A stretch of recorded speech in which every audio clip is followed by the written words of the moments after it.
Welcome to Faith, Fiction, and Folklore, or as we like to call it, the Tri-F Podcast, where we try not to mess the podcast up. And today, I'm a little wore out, Trevor. How are you? You wore out. I'm wore out, man. I'm wore out. I'm all right. I'm currently in Texas with family, Sweet, sweet. so I am outside. You're outside. Dude, I need to get it set where I can be outside. I think it'd be really That's cool to actually- have. I want to get the chimenea, Oh yeah. set that'd be up, cool. and get that thing burning, and then have the live stream by the chimenea. I have like a whole vision Set up. for what I'd like to do, but it ain't happening yet. That's a good idea. Yeah, I think so. Have a fireside chat only on YouTube. But anyway, okay. Today, we need to talk about the House of David. And then we've got Billy Carson and Alex Jones. And what else? You're going to have to help me. Frequencies. I'm sorry? Frequencies. Musical gonna- frequencies, that's right. And Musical then frequencies. the CIA claimed to have found the Ark of the Covenant, probably Right. to distract from the JFK files. But, it turns out they hadn't even found it at all. It was like some vision by a man who stares at a goat or something. But anyway, and then We were going to talk about our 100th video on YouTube. that's right. This live stream will have our 100th episode within it. So Heck yeah. we will reminisce, if anybody cares to reminisce, at some point in the evening. Okay, but first, for episode 1, let's get started with the House of David, episode 4. Trevor, what are your thoughts, good sir? I liked it. Oh, well, we're going to be in a conflict because I did not. I liked the concept of David and Saul, kind of getting to know each other and him singing to him and stuff. See, that's what I That was wanted to pretty see, neat. but that's not what we saw. What did you saw? We saw David and his girlfriend get to know each other. Oh. I don't know if David and Saul spoke 2 words to each other in that episode. Well, he's just singing to him, right? Yeah, but you would think there'd have to be like some kind of interview, some kind of interaction, because the majority of this show, if it persists, which it probably will, it's gonna be Saul and David, going to war. You got to get that rivalry established. We did not get that in this episode. We got a girlfriend teaching David how to read, and then the end of that episode just infuriated me. But Well, go finish making your case, and then I'll give my perspective. Well, in the Bible, they were friends to start out with, right?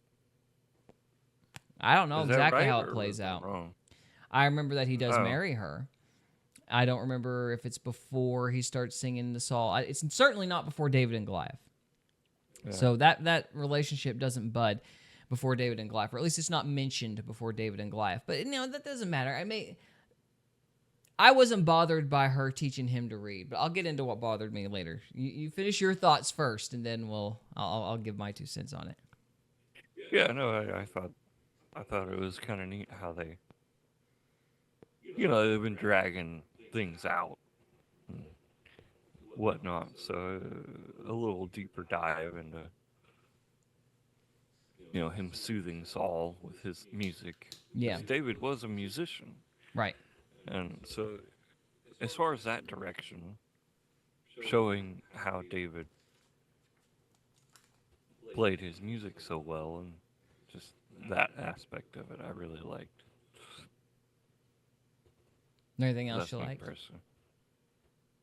Her teaching him to read, that was pretty cool.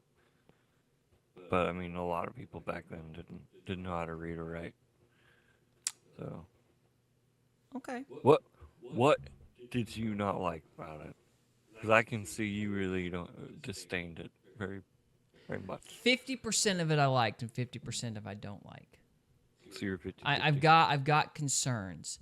I want this show to work because David's one of my favorite characters in the Bible, but I'm getting vibes that David is going to end up not being the main protagonist of the House of David. It's going to be You thought this show was about David. It's not about David. It's about the house of David, which means in English, this is actually about David's wife. Suck it, Christian. But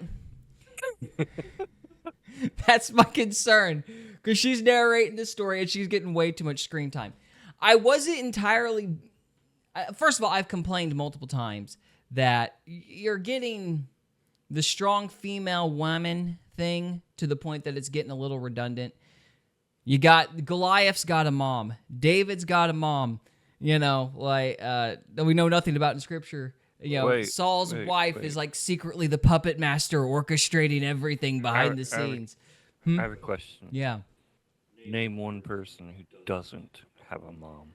Yes, but their moms are the most important figures in their lives. You understand? They are. They bore them. They carried them. They conceived them. No, what?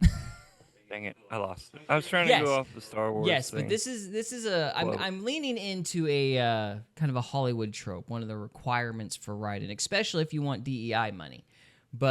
And they're hitting the bullet points. Like, no man can have a strong father figure. Let me give you a good case in point. So David has been finally anointed by Samuel, right? In the previous episode, he finally got anointed.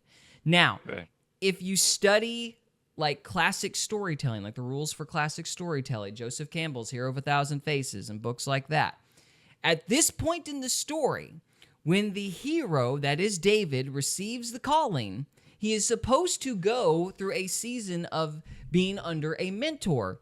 Now, who's the mentor supposed to be, Trevor?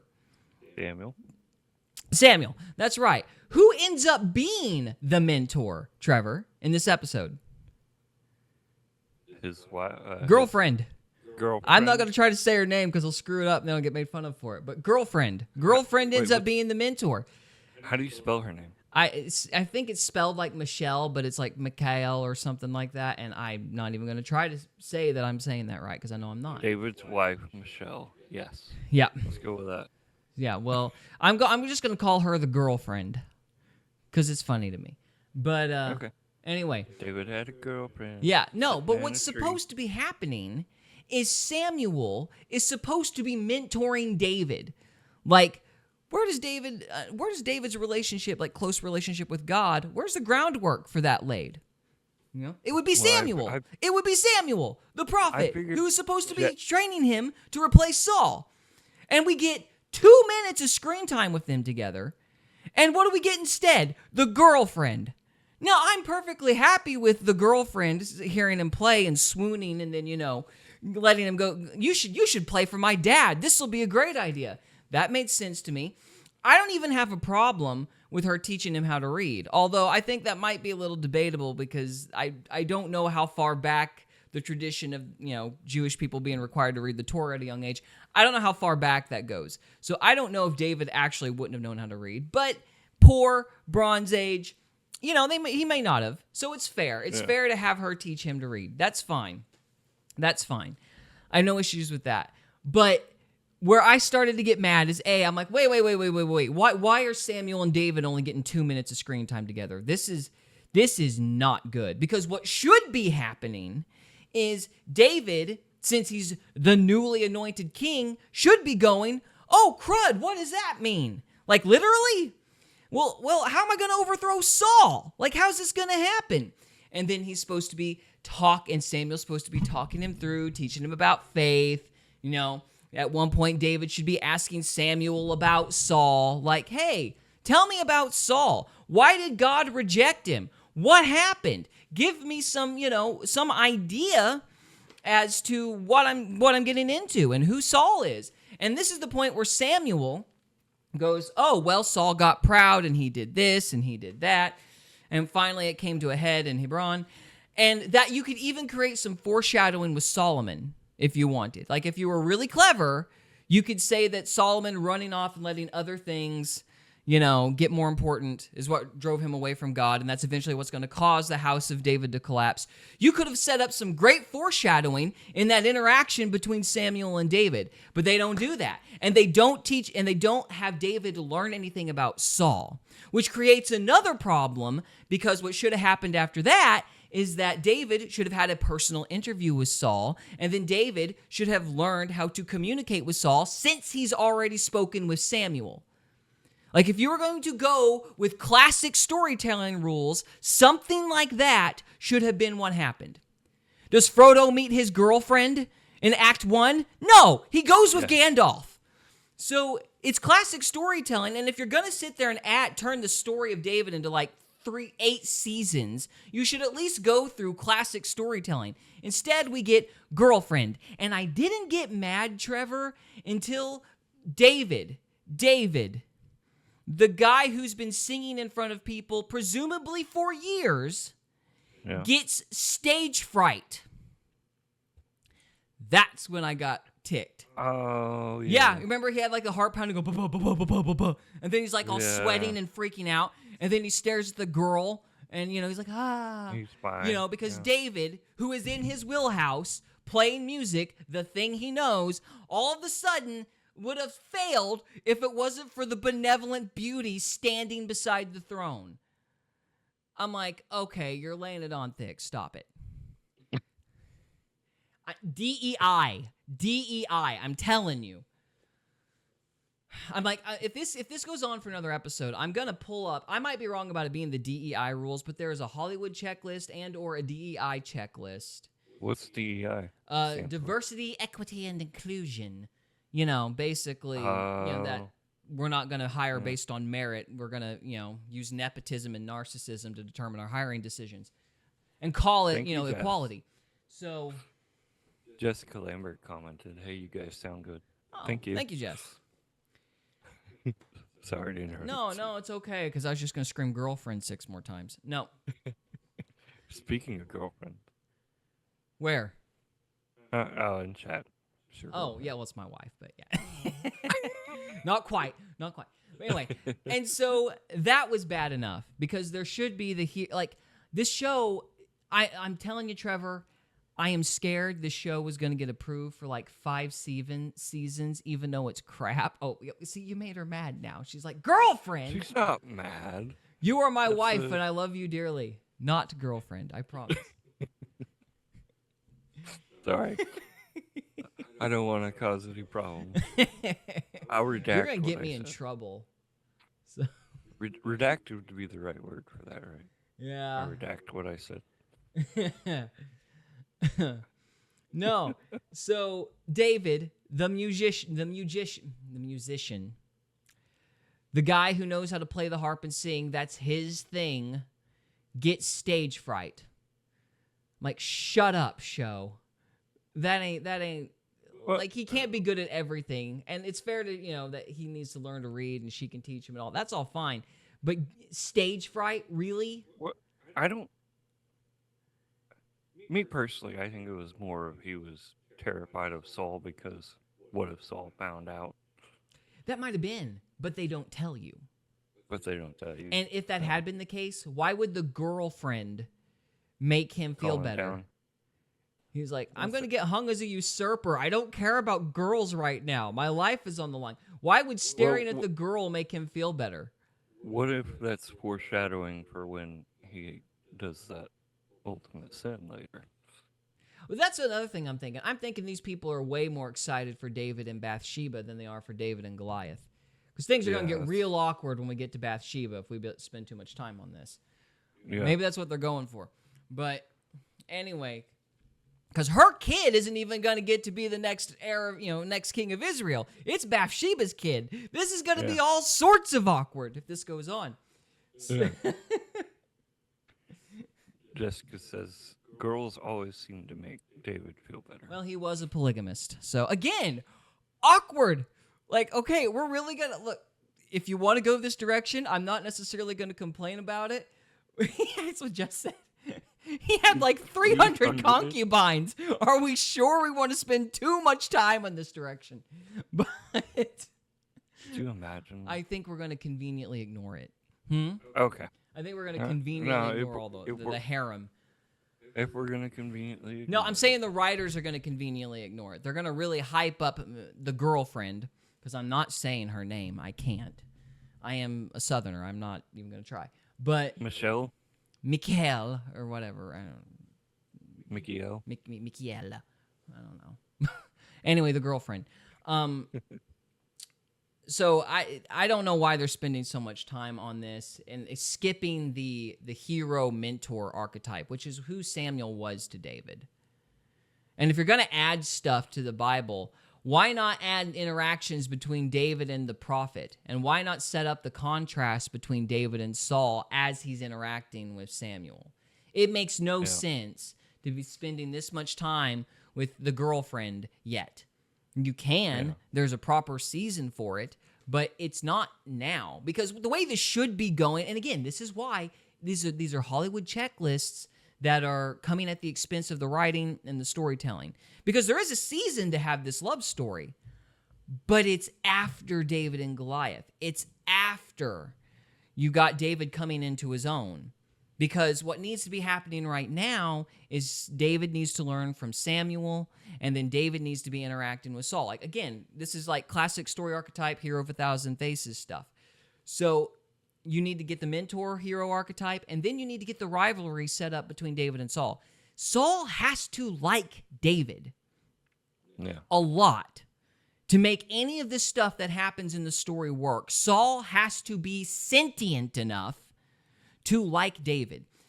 David has got to impress him, and then David has got to, Jess says because girls are prettier than prophets. I know they're prettier than prophets, but you still got to tell a good story.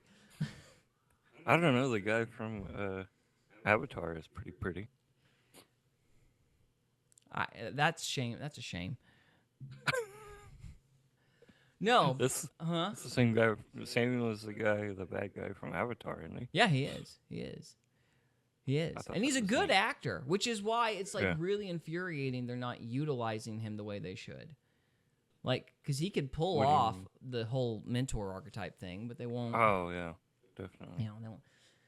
Yeah, I don't remember his name, but anyway, they're not utilizing Samuel like they should. Instead, we've got this whole thing where Samuel is running away with his wife because he's afraid Saul's going to kill him, which, he might have been afraid Saul was going to kill him. I'm not going to argue that, but I'm like, David needs to be involved in that somehow. Did Samuel run away in the actual Bible story? I don't remember. Like, maybe that's something we need to start doing is like comparing the actual biblical events to the story. But I didn't want to go that way because I'm like, it's not that big a deal that they're adding stuff. Just said, stop making sense, Gary. Just let them butcher the story in peace. Thanks. Yeah, I know. I'm a monster. What can I say? So anyway, but you've got to have this season of Samuel and David being the hero, and then you've got to have Saul liking David at first because you've got to explain how David's going to get close enough to a princess for her to even fall in love with him. That's point number one. You've also got to explain how David and Jonathan are going to be friends and get close enough to be friends, right? You've got to figure out how David even gets into this circle, and that has to happen through Saul really liking David personally. You cannot have Saul's flippin' wife being the secret puppet master making all the decisions because Saul doesn't know what planet he's on. That's not how that works. Well, maybe they're setting up for Jezebel. Yeah, I know, but if you want to do a story about Jezebel, do a story about Jezebel. We don't know anything about Saul's wife. I don't care about Saul's wife. Like, it's fine for her to have her own little side quest. She cannot be the driving force of the entire freaking series. Unless Disney writes it. Disney is writing this because it's actually the CIA writing all the crap that's come out for the last decade through DEI. But anyway, if this goes on for one more episode, I am going to pull up that list and I'm going to go beat by beat and show how they're more concerned about getting that money than audience retention. Oh, yeah. Well, who isn't these days? Yeah. Because they're like, well, audiences, those are fickle, but the CIA or USAID, they'll give me money. I know they will. Anyway, so. I want to be given money. Yeah, wouldn't that be nice? So there's that. Wouldn't that be nice? We could wake up. Don't, the Beach Boys, no. So yes, so there's got to be, but we haven't seen, David has literally talked to Saul's mom, or Saul's wife, more than he's talked to Saul. 4 episodes in, that is ridiculous. There is no reason for that because people want to see David and Saul interact. They don't. Yeah. They don't want to see David and the evil mother-in-law interact. Like, that doesn't make sense. And so, and after all this, like diverting classic story, getting rid of classic story archetypes in favor of the woman, getting, the girlfriend, which, again, entirely too soon because David hasn't earned it yet, as it were. He hasn't slayed Goliath. He hasn't gotten the father's affection. He hasn't, he's not even in the running at this point, so we shouldn't be spending this much time on it this soon. Because, again, this is the girl, like, there's a season for it, Trevor, because this is the girl that David, kills, like, so many Philistines and puts their foreskins in a bag and gives it to Saul. Like, there's going to be a season to have this love story. It's there. Yeah. But not right now. It's too blasted soon. Yeah. Anyway, and so, but after all that flippin' build-up, then we get the so horribly convenient. I thought Disney may have wrote this, Trevor, because it couldn't have come at a more cliche time.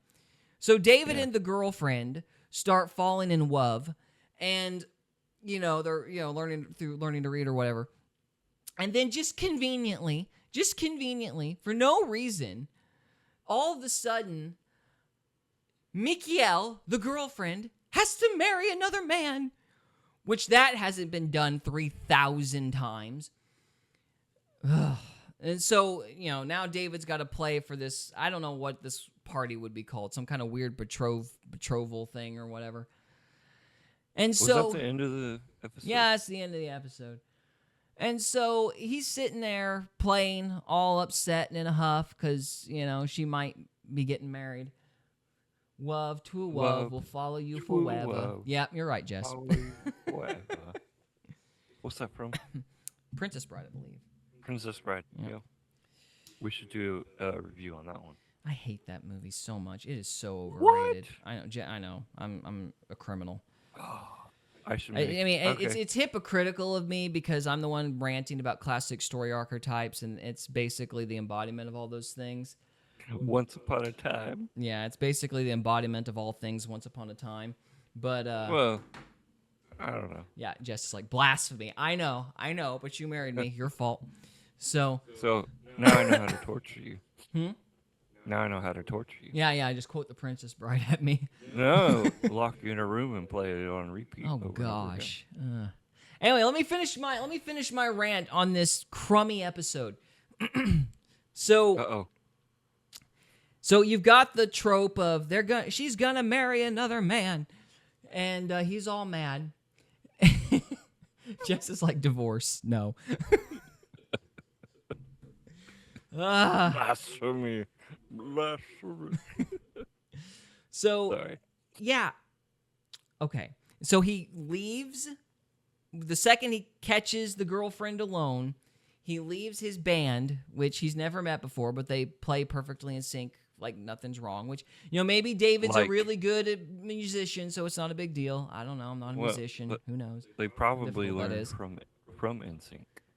Huh? They probably learned how to be in sync from NSYNC. Shush. Just no. Let me finish my review. So he meets the girl. Right. Now, this would have been the perfect opportunity. The perfect opportunity to show a lot about the girlfriend's character. Like, I am a princess. I live in these nice walls and in this nice house, but there's a trade-off. I don't get to marry the person I love. I have to marry who I'm told, because that is my job as a member of this house. And so it doesn't matter what I feel for you. I don't get a choice. That's what it means to be a princess. That's why I was ticked off when you brought it up in the library. We could have had a really good scene showing her conflict with her love for David and her loyalty to her father and her house and all of that inner turmoil stuff that people actually want to watch. We could have had all that.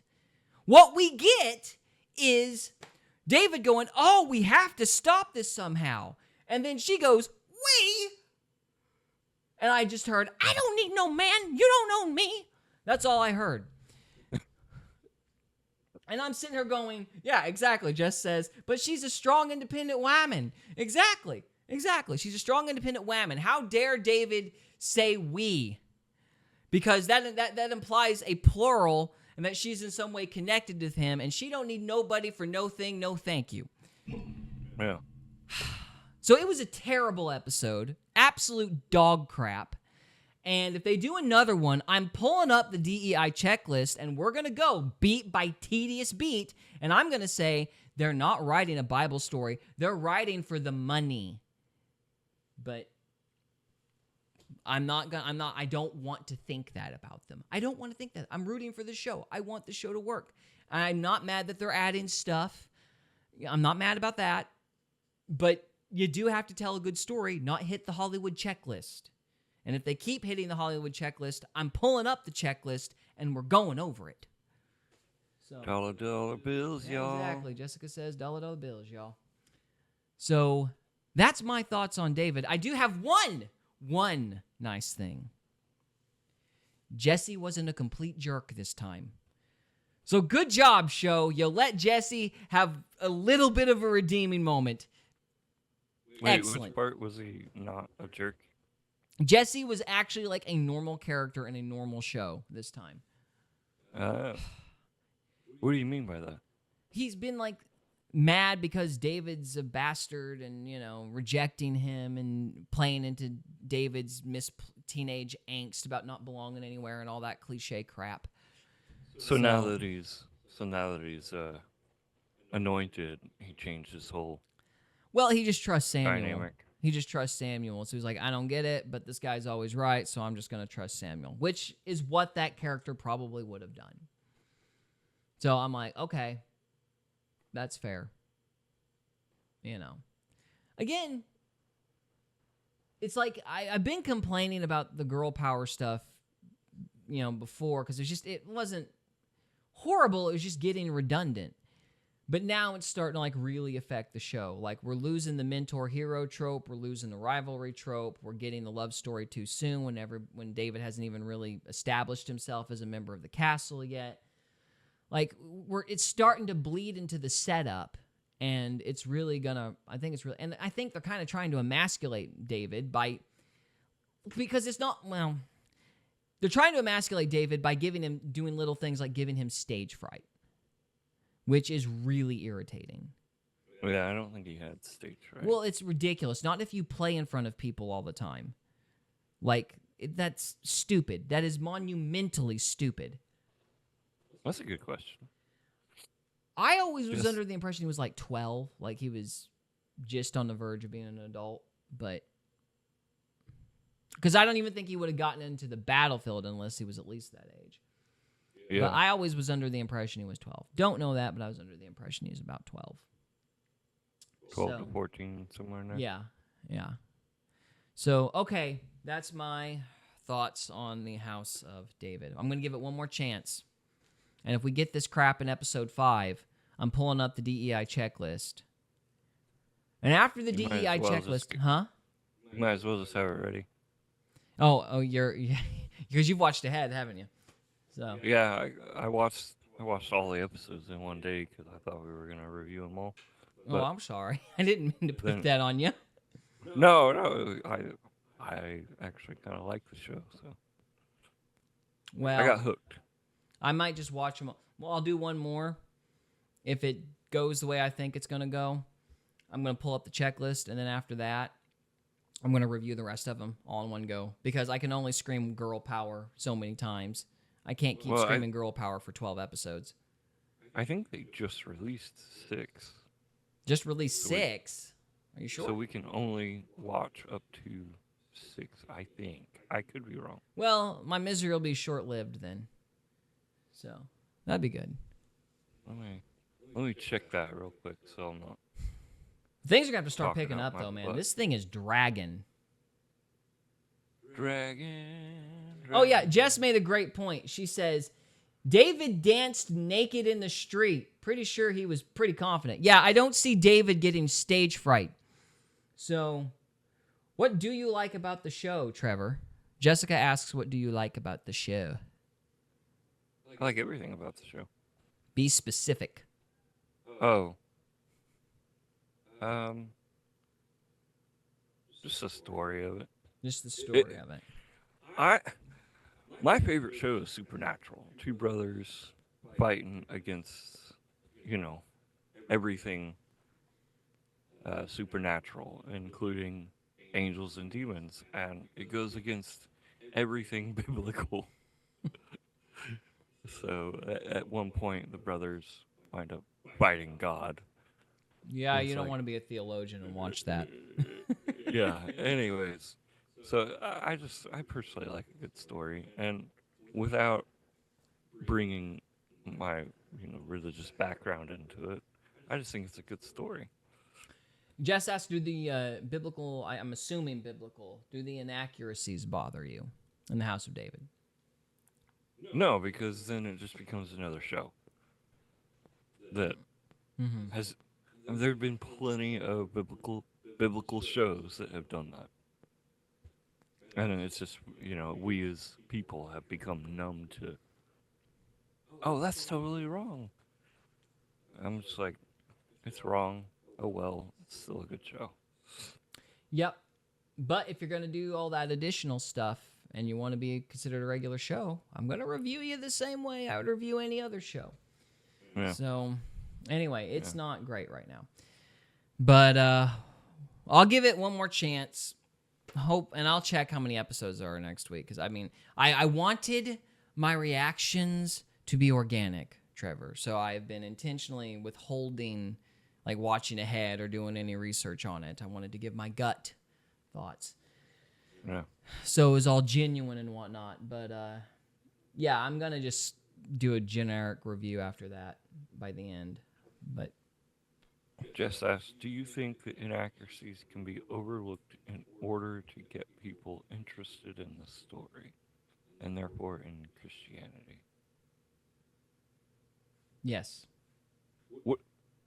I'm not sure what she's asking. She's asking that, does it matter that the story is inaccurate because, there's a greater good at play? Like, the inaccuracies are meant to rope people in to a Bible story, and then hopefully they'll become converted over time. No, I don't think it's a good reenactment to convert people to Christianity. No. Well, not if you're going to do DEI. Yeah. So. Yeah, no, it's just, going back to Supernatural, they kind of do the same thing. They bring up a lot of Bible stuff, but it's inaccurate. Mm-hmm.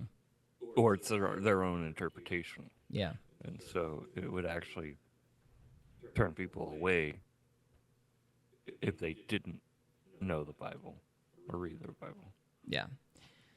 I look at it a little bit differently. I mean, obviously you want the end goal to be people converting to Christianity, but I do like to see more Christian stuff out there because I want the Christian ethos to be part of the culture. And you do have to saturate, the media with those kinds of ideas in order to, make Christianity something normal in the culture. Because if it's something normal, then people are more likely to listen to the actual more subtle theological claims because they don't have quite so far to jump, let's say, at least mentally, before they can start actually exploring the ideas. Like, they don't have an angel is not a foreign concept to them, and God as in the form like the Trinitarian God, Jehovah, like that's not like a foreign concept to them. Like, they're not starting from scratch. Having Christianity as a normal part of the culture helps convert people later on. So I don't mind these shows that use Christianity and kind of twist stuff around so much because I feel like that's part of keeping Christianity in the culture and keeping it relevant in the minds of people. So when you do try to, talk to them about what this stuff actually means and what the truth of everything is, they'll be more likely to be converted. So that's fine. But the problem is you've got DEI, you've got anti-Christian stuff that is trying to get people automatically hostile to Christianity. They don't want, like, if this is, like, I think the reason I'm going after this House of David thing, though, is I'm starting to suspect a fox in the hen house. Like, David is like the quintessential masculine figure. There's a lot of emphasis in returning to masculinity right now in the culture. And I think they're kind of trying to undermine that. And so they're undermining it by demasculating David. by making him this angsty teen who's swooning over a girl, who gets stage fright even though he plays in public constantly. They're trying to make him seem weak and pensive and passive and, like a beta male type. And it's like this counter narrative to the people's wanting to return to masculinity type of thing. Yeah. And so I think as much as I would like to see shows like David and The Chosen and everything else and see Christianity become part of the culture, these people are trying to undermine Christian values, even in Christian media. And so they're weaponizing our culture to they're weaponizing Christianity, trying to get it, its very characters to destroy itself, possibly. Yeah. Now, I don't know if the writers are doing this. I think the writers are going, well, we can't count on audience retention to bring money, so we need to get the DEI. That's kind of what I'm thinking. So I think they're writing to the tropes to guarantee the funding. But that's not going to create a very good or effective show. And those tropes are designed to get people away from Christianity. They're designed to destroy the archetypes that Christianity sets up. Like Joseph Campbell's Hero of a Thousand Faces. That book is talking about all religions in the world, but one of them that he cites mainly is the Bible, because he's talking about how those ancient ideas of what makes a man, what makes a woman, what our ideals should be, what we should admire courage over cowardice and all of this, those things, we would argue, it's just like the flood myth. It's there's a lot of flood myths, but Noah's Ark is the first, and everything comes from the Bible. All these ideals that everybody tells about in their stories, they come from the Bible. And so to undermine biblical characters is to undermine those ideals themselves in their truest form, if that makes sense. Well, I mean, that's what they've been going for from day one. Yeah. Because you're under a coup, and they want to emasculate the men so we're easier to overthrow. Because this is a country of 24 million guns, and they can't get rid of them all. But that's another topic. Not all at once, anyway. Not all at once, anyway, right. Yeah, good luck with that buyback program, guys. So... Build back better? Yeah, so let's see. What else? Did we get everything Jess said? Jess, that is a good point. Supernatural does not claim to be Christian. That's true. It does claim to be the opposite. So... Yeah, that's a very good point. Jess added a question at the 11th hour, so I guess this will be a bonus for the live stream. People who watch the live stream. Bonuses. I love bonuses. Yeah, so what does she say here? She says, but do you think it will be too Christians for the non-Christians and not Christian enough for the non-Christians? Yes. Referring to, I don't know if she's talking about Supernatural or talking about House of David. I think House of David, Supernatural... It's theological depth is about as, it's about teaspoon depth. But anyway, so I'm not too worried about Supernatural one way or the other. Oh, House of David. Okay. Now, House of David is going to be one of those situations where, the soldier gets hit with both the Union and Confederate bullets. Nobody's going to be happy. Non-Christians are not going to want to watch this because it's got God in it and it's a Bible story. So no, they're not going to want to watch it. But the Christians aren't going to like it either because their ultimate masculine hero, the quintessential masculine hero, David, gets stage fright. Well, and I've asked a couple of people that don't like Bible stuff. They think David was a murderer, and obviously he cheated on his wife. Mainly, it's the murder part. Mm-hmm. They're just he was a murderer, and so he should have went to prison or died for it, Instead, all he did was pray to God, and it's all okay. No, I don't like that. And so they don't even give the show a chance. Or the Bible a chance. Well, that's just... Yeah, Uriah got screwed. That's true. That's very true. Jessica says, yeah, Uriah got screwed. There is an entire theological conversation around that, and we could have it if you wanted. I guess we can. Yes, Uriah got screwed. And yes, David was a murderer and did horrible things. Part of it is I am way too tired to have this conversation, but I'm going to try.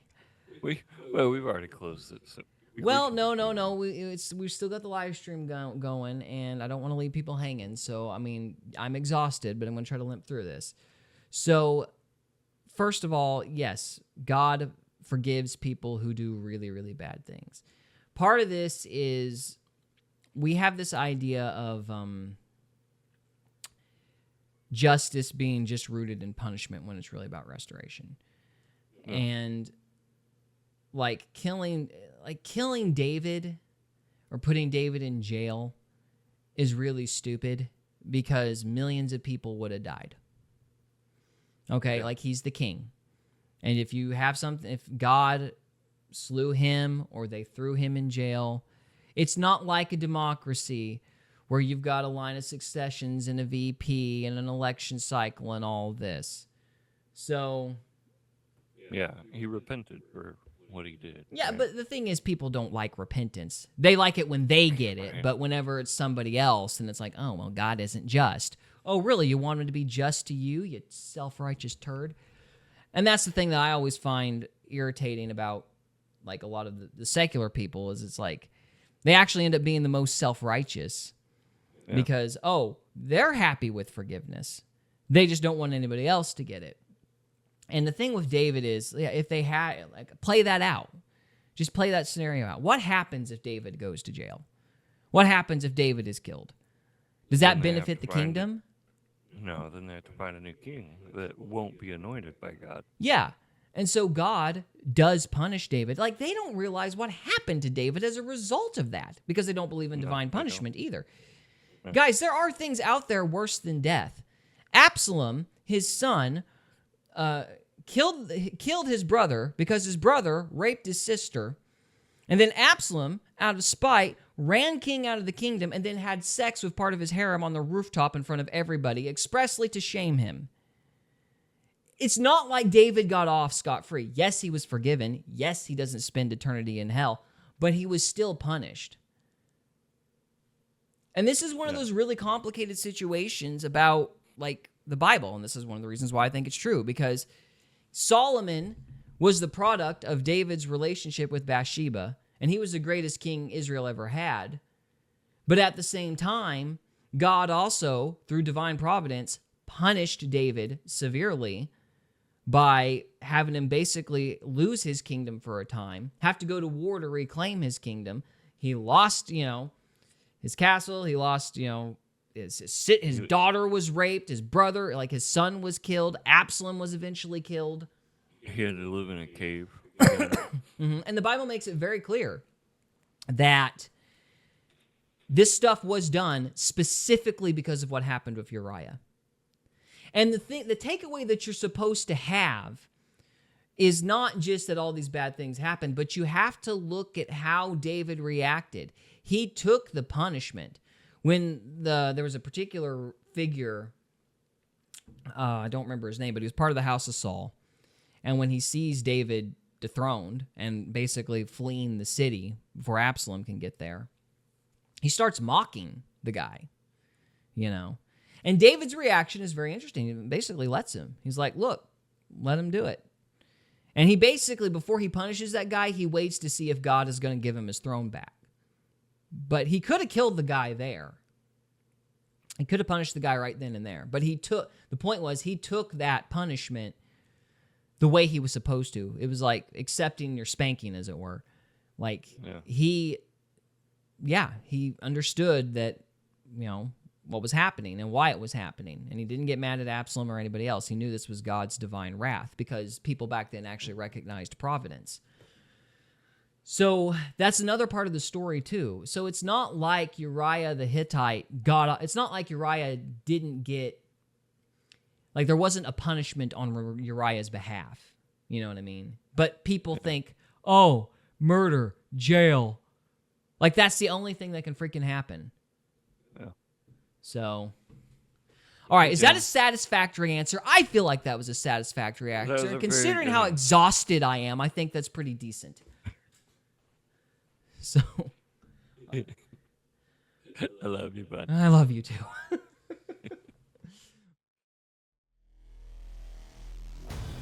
We hope you enjoyed this episode of Faith, Fiction, and Folklore. If you did, we would love it if you would subscribe to us on YouTube or follow us on Rumble. We can also be found on X, Instagram, and Facebook. And we are available on Spotify, Apple Podcasts, Amazon Music, and iHeartRadio. Thank you again very much for listening, and we'll see you next time.